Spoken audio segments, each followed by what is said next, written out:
to Mom Talk. We're so glad that you're with us today. If we haven't met, I'm Anna, and joining me today we have Carly and Michelle. So today we have 6 minutes to talk about something that we could probably talk about for an entire hour at least, and that is raising strong-willed children. Yes.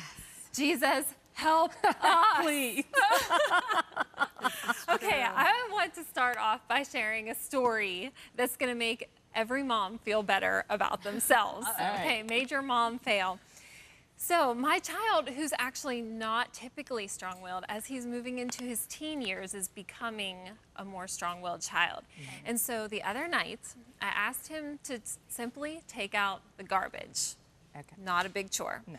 Now, the garbage was only about half full, and so he didn't understand why I wanted him to take out the garbage when it was only half full. But we were having a birthday party the next morning, and I wanted to start with a fresh, you know. Yeah. Right, so we're having this back and forth. Should he take it out? Should he not? He decided he should not have to take out the garbage. So flat out refused to obey what I asked him to do, all right? So through this like back and forth, I can feel like the anger rising. The temperature's rising, yes. inside me, okay? And so the words started to get more heated. Our voices definitely Louder. raised, and we're like yelling at each other, and I'm all like, I'm the parent, you're the child, you need to listen, obey. And he's refusing, so like I left the situation for a while, hoping that he would just do it. I came back downstairs, he's on the couch, looking smug. I said, that garbage better have been taken out. It wasn't.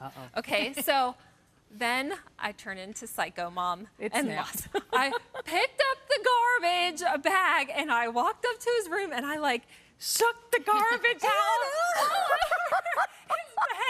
Okay, it was not my proudest moment. So which then he took the garbage into my bedroom and put it, so it just escalated into this horrible, so then I get out my parenting books, right? And I'm not like finding anywhere in there, should you ever put garbage all over your child's bed? There has to be a better way to deal with this. Man. So what I learned through this is that when there is that strong-willed situation where they are demanding their own way, that I can instead say, you know what, Seth, you have the choice to obey or disobey. The choice is yours. Absolutely. So I'm putting it back into their hands and saying, but with the choices in life, there's consequences, good or bad. If you don't listen. If you make the poor choice, you're also choosing the consequences that go along with that. And then as the parent, be prepared to put those in place. Absolutely. Yes, so I'm prepared to handle it well next time. Somewhere in me, though, I was like kind of proud of you. I know, I'm like, go mom. probably not a good thing. Maybe I gotta Right. about that one. Yes, can relate. Carly, you've been through this. You've been through this. Yeah, so like strong-willed children, I feel like there's levels, you know, and it's like, oh my gosh, well she's like at the top, my daughter, who's about to be 19. She's heading into school for ministry, and you know, she's good. Thank you, Jesus. Amen. Right. But I mean, there was times I wanted to go into fetal position and cry because how awful it can get raising a strong-willed child.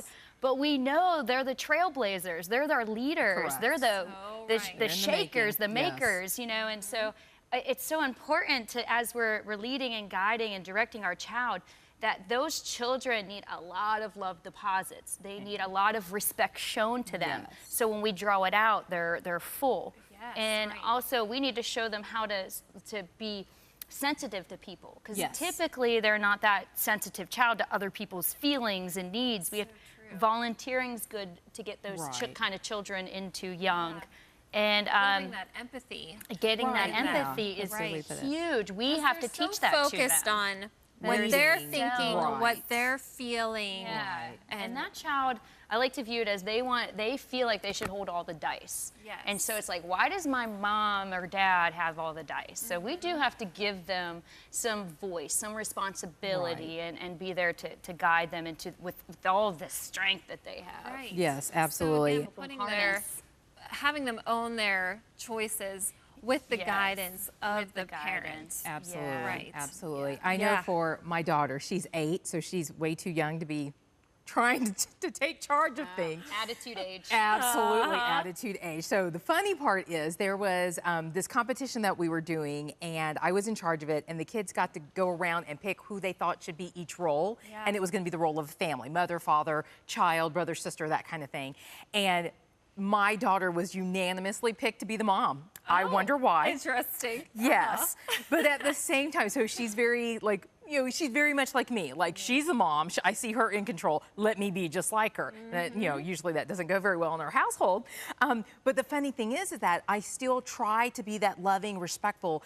So when I have opportunities where I feel like she can be kind of like a little mom, kind of take charge of things, I let her. And she does amazing. To where I can see, you know, 10 years from now, she's going to be that leader, that trailblazer. And I don't want to crush that spirit. That's the hardest part of having that strong-willed child, is you don't want to crush that spirit, because it's a good one, it's God-given, it's God-blessed, and you want her to be able to shine.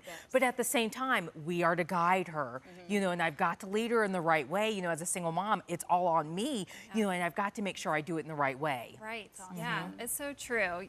Well, raising strong-willed children is so difficult as parents. And one thing that we've all learned is we have to be in prayer over our children. Ask God to fill in the gaps where we fail as moms raising them up, and also relying on Him that He'll give us the wisdom that we need to guide them on that trail that He's blazed for them.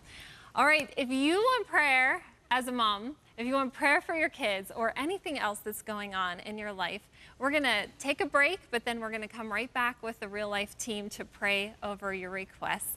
If you want to call in, 888-665-4483. We'll be right back.